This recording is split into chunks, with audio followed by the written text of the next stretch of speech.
Hey everybody, happy Tuesday. Another cold front going through this morning. Honestly, it's not going to have a big impact on us. You see the swirl, just kind of like yesterday morning. We might have had a few sprinkles. Now, some of this cloud cover that you're seeing up here in Iowa may move down into central Missouri or so, but I don't expect that to be area wide. And the further south you go, the more sun there is going to be. Now, the wind is going to get a little stronger. In fact, this morning we've had a gust or two in that 30-mile-per-hour range down in Harrison. And I think 25 to 30 should be pretty common from at least late morning through the afternoon. So stronger wind compared to yesterday for longer into the day. The temp drop not substantial, but the combined effect will be a little bit of a chill. The wind will die down tonight, high pressure right overhead, and then it comes back out of the south tomorrow. The interesting thing is, though, see the left side of your screen, how those 20-plus numbers are there?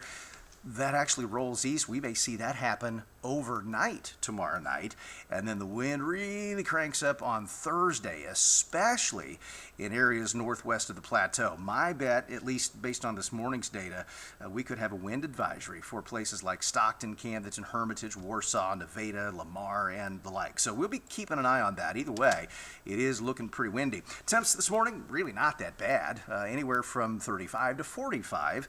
And the high temps down just slightly today, so we're talking, say, 3 to 5 degrees cooler. The wind, though, will take a bit of an edge off that. And my bet is, with the dryness of the air, these numbers need to come down some for tomorrow.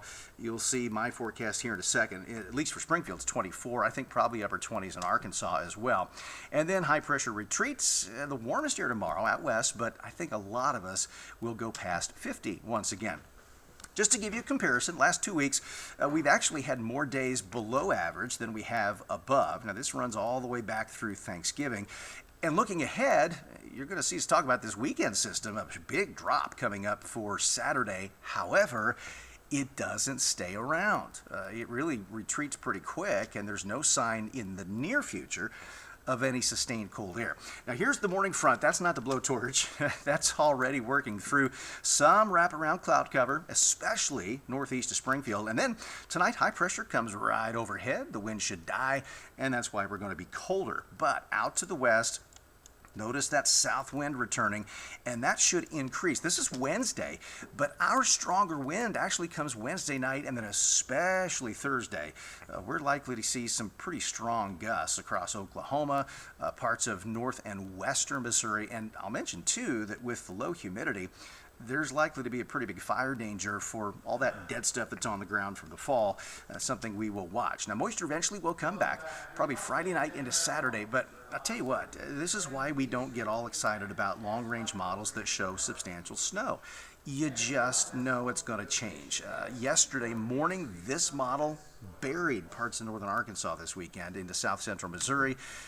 Usually we take it with a grain of salt. Well, guess what? The same model now has thunderstorms in the area Friday night into early Saturday, and then the rain cutting off very quickly with just a small chance of snow that probably wouldn't accumulate. So this really does come down to timing and how strong the system strengthens and wraps the cold air in. It's something that could still change, but not too worried about it. Now, if we continue to see a slower timing, this unstable air could get a little further in, and that risk of a few severe storms could include the Ozarks. It's a little too early to tell, but right now there is a risk not too terribly far away. Temp-wise today, a little cooler, back up some tomorrow, a blowtorch Thursday. Very windy though, and then a mild day Friday with some showers. I'm thinking after dark, rain and maybe a little thunder in there on Saturday. Crashing temps in the afternoon. You're likely going to see those numbers change still as the timing gets a little more in focus. A little chillier Sunday, but we recover next week.